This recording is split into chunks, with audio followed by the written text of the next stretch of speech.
Olá pessoal, meu nome é Wendy, estou aqui no 26º Congresso de Iniciação Científica da Universidade de Brasília em formato virtual em consequência da pandemia e vou apresentar para vocês o meu projeto que ele fala sobre o desenvolvimento de circuitos optoeletrônicos para o estudo da optogenética em leveduras. Então este projeto ele consiste na implementação de um circuito para poder trazer sistemas mais vantajosos para o controle de expressão dessas proteínas. Então, visto que a implementação de novas tecnologias como a da optogenética, ela pode trazer sistemas mais práticos para o controle dessas proteínas, desenvolvemos então um circuito optoeletrônico para o estudo da optogenética em leveduras. Circuitos eletrônicos, eles são usados para poder controlar e regular o fluxo de eletricidade. Eles possuem então um percurso completo de cargas elétricas que se deslocam de forma relativamente livre, quando há movimentos entre dois pontos, os quais as tensões elas vão estar conectadas. Então, para poder ser considerado um circuito, este percurso ele tem que começar e terminar no mesmo ponto. Já na optogenética, ela é um meio genético utilizado para poder ativar ou desativar processos biológicos, que envolve a programação de células que respondem à luz. Então, este processo ele utiliza técnicas que combinam a genética e os métodos ópticos, para poder permitir o estudo destes processos celulares pela luz. Então, quando na presença de fotorreceptores, elas que são vias aferentes e capazes de detectar luz através de domínios especializados, se faz possível o uso de luz para poder fazer o controle da expressão de genes, como a transdução de sinais, interações entre proteína e proteína, e até mesmo poder identificar uma proteína. Então, estes componentes moleculares eles foram desenvolvidos por meio de uso de fotorreceptores que após a estimulação de luz eles sofrem alterações conformacionais, passando de um estado inativo para poder ir para um estado ativo. Então, esse estudo ele foi realizado a partir de uma revisão bibliográfica das publicações recentes na área de optogenética, para que pudéssemos estimar a quantidade e a potência necessária nos diodos emissores de luz.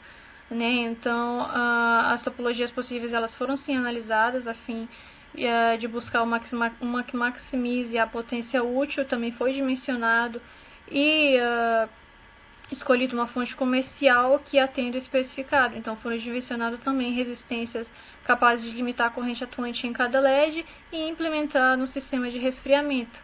Então, com a finalização da elaboração da kernel desse projeto, desenvolvemos então dispositivos auxiliares necessários para poder atingir um propósito de realizar testes no estímulo de leveduras.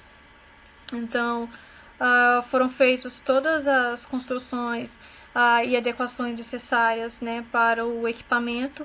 Ele foi testado e foi comprovado a eficácia do funcionamento desse circuito que implementamos, e essa indução ela foi feita utilizando luzes LED nos agitadores ou nas incubadoras durante todo o crescimento celular. Então, a gente utilizou a luz vermelha de 660 nanômetros para ativação e a luz de 730 nanômetros ou escuro para poder fazer a inativação. Então, as liagens, elas foram construídas, na qual realizamos os testes, elas foram construídas a partir da liagem de XRIS-23, que contém o EGFP. Então, para poder ativar, para avaliar a ativação do promotor no acompanhamento de metanol, foram feitos ensaios de citometria de fluxo e microscopia de fluorescência.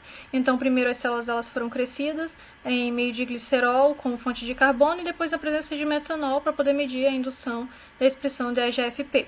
Então, esses resultados eles foram vistos na citometria de fluxo e nos mostraram que todos os clones transformados das diferentes linhagens elas têm uma fluorescência muito maior quanto em comparação com a levedura sem transformar.